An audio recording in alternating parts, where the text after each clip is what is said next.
കൊടുങ്ങല്ലൂർ മേത്തലയിൽ പലചരക്ക് കടയിൽ മോഷണം.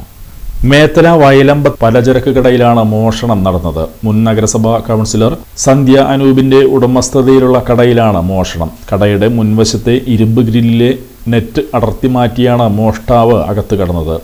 മേശവലിപ്പിൽ സൂക്ഷിച്ചിരുന്ന 1500 രൂപയും വെളിച്ചെണ്ണ, സോപ്പ്, ഫിനോയിൽ, സവാള, ഉള്ളി, മുട്ട, മിഠായികൾ തുടങ്ങിയ നിത്യോപയോഗ സാധനങ്ങളും പച്ചക്കറികളുമാണ് മോഷണം പോയത്.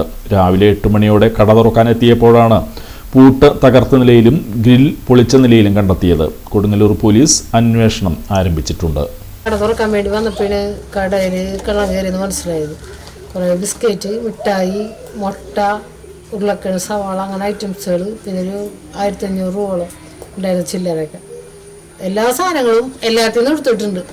അരിയും പഞ്ചസാര ഒഴിച്ച് ബാക്കി എല്ലാ സാധനങ്ങളും ചാക്കിലേക്ക് കൊണ്ടുപോയിട്ടുണ്ട്. നമ്മുടെ ഇവിടുത്തെ അവർ ബംഗാളിയാണ് നമ്മൾ പറയുന്നത്. പക്ഷേ ഇപ്പൊ അവര് മിഠായി ഒക്കെ തന്നെ ക്ലാസ്സുണ്ട്, ബാക്കിയുള്ള സാധനങ്ങളൊന്നും അവരിൽ ഇല്ല. പോലീസ് ചെന്ന് അന്വേഷിച്ചു. അപ്പൊ പോലീസ് നോക്കട്ടെ എന്നും പറഞ്ഞ് പോയിരിക്കും. എന്താ വെച്ചാൽ അറിയാൻ പറഞ്ഞു.